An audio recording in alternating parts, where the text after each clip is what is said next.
बीते दिन ही सुखबीर सिंह बादल वालों दलित उप मुख्यमंत्री बनाए जाने के बयान तो बाद सियासत भखनी शुरू हो गई है।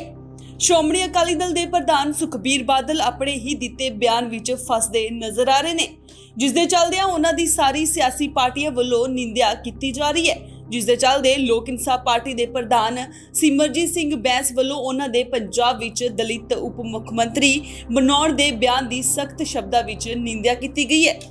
इस मौके सिमरनजीत सिंह बैंस ने कहा कि सुपने वेखण दा हक सब नूं है अते सुखबीर बादल पंजाब विच सरकार बनाउण दे सिर्फ सुपने ही वेख रहे हैं। पंजाब विच दलित उप मुख्यमंत्री तां ही बनू जेकर श्रोमणी अकाली दल पंजाब विच जितेगी। श्रोमणी Akali Dal single digit party है जिसनूं 9 तो वध सीटां पंजाब च मिलण वालियां नहीं, जिन्हां वल्लों श्री गुरु ग्रंथ साहिब जी दे पावन सरूपां रूड़ियां ते रोले गए होण उन्हां ते लोक किवें विश्वास कर वोटां पाउणगे। ते रही गल सुखबीर बादल दी ते ओह सुपने वेखे, क्योंकि सुपने वेखण दा हक सब नूं है। पंजाब विच श्रोमणी अकाली दल दा जिੱਤ पाउणा हुण सिर्फ सुपना ही है। कोरोना दी प्रधानमंत्री नाल संधि है जो उन्हां दीयां रैलियां विच नहीं जांदा अते गरीब लोकां नूं घरां विच बिठाया जांदा है। SIT दी रिपोर्ट ते उन्हां कहा कि कुंवर विजय प्रताप सिंह दी 3 सालां दी रिपोर्ट नूं पासे रख हुण पंजाब सरकार वल्लों सुप्रीम कोर्ट विच अपील करन दी गल करना उठदियां चिड़ियां फड़न वाली गल है, जो सरासर इन्हां दोवें सियासी पार्टियां दी मिलीभुगत दा प्रगटावा करदी है। जी अज तुसीं आए जी तां सब तो पहला जिहड़ा तुसीं सवाल कीता कि सुखबीर बादल ने डिप्टी CM जिहड़ा एक दलित नूं बनाउण दा ऐलान कीता। पिंड उजड़दा जांदा ते गंजी नूं नहाउण दी पई है। ये कहावत आ। सुपने देखण दे उत्ते किसी ते पाबंदी नहीं हुंदी, सुपने कोई भी बंदा देख सकदा, पर मेरा विश्वास है, मैं लिख के देण नूं तैयार हाँ कि वो लोग जिन्हां ने पंजाब दे विच सत्यानाश पट्टिया, चिट्टे दी गंदगी दा बूटा लाया, गुरु ग्रंथ साहिब दा अंग अंग रूड़ियां ते रोलिया, ये दोबारा सरकार बनाउण दीआं सुपनिਆਂ ते पाबंदी नहीं। पर मैं तुहानूं एक गल दावे नाल कह सकदा कि ये सिंगल डिजिट पार्टी रहनी है।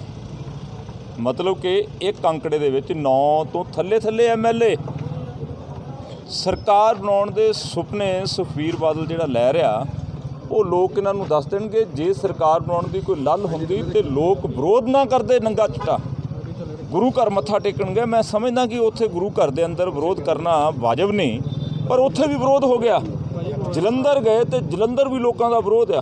सो इस करके इन्हां दा अज वो पार्टी जिहदा 5 वारी दा मुख मंत्री ये कहंदा सी कि मैं किसान वड्डा लीडर हैगा, किसान हतैशी मुख मंत्री हाँ, अज दिल्ली ते लग्या होया किसान अंदोलन चल रहा, धरना वड्डा, अज इन्हां नूं भुल गया। ये अपनियां रैलियां दे विच अपने वर्करां दा एक मैनेज्ड इकट्ठ दिखाउण दे विच लगे होए आ। चाहीदा सीगा 5 वारी दा मुख मंत्री अपने आप नूं किसान हतैशी कहाउण वाला, चाहीदा सी अपने वर्कर ते सपोर्टर नूं अंदोलन नूं ताकतवर करन वास्ते ऐलान करदे भी कोई रैली नहीं होनी, उत्थे पहुंचो तां जो असीं काले कानून समाप्त करा सकीए, रद्द करा सकीए। पैसा जोड़ा कि 30 अप्रैल तक पंजाब सरकार ने स्कूल रैलियां सब बंद कीतियां गईयां कोरोना करके, अज साडी जिहड़ी रैली हो रही है। देखो जे सत्कारयोग प्रधानमंत्री जां किसी वड्डे सत्ताधारी ने रैली करनी होवे फिर करोना दे नाल संधि हैगी, फिर समझौता। जे किसी मातड़ ने कोई 10 20 50 100 200 बंदा इकट्ठा कर लिया तो फिर पाबंदी है। डबल स्टैंडर्ड हैगा करोना, दमुइया करोना बन गया। इन्हां नूं कुछ नहीं कहंदा, थोड़े मेरे वर्गा कोई मास्क ना पावे, कोई इकट्ठ कर लवे तो ला जदों ही डांग चा के मगर पै जाणगे।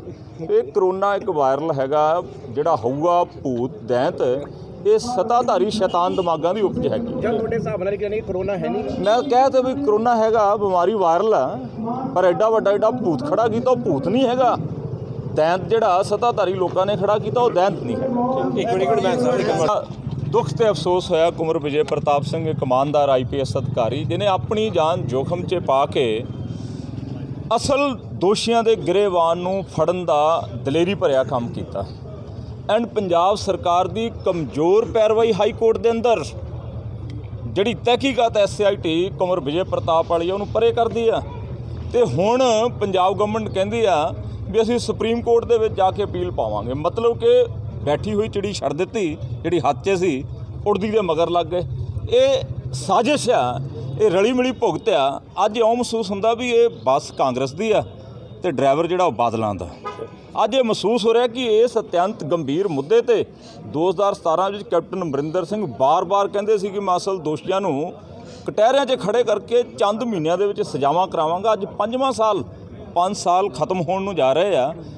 ਅੱਜ ਦੋਸ਼ੀ ਸ਼ਰੇਆਮ ਪੂਰੀ ਦੁਨੀਆ 'ਚ ਵਸਦੇ ਪੰਜਾਬੀਆਂ ਨੂੰ ਪਤਾ ਵੀ ਦੋਸ਼ੀ ਕੌਣ ਆ।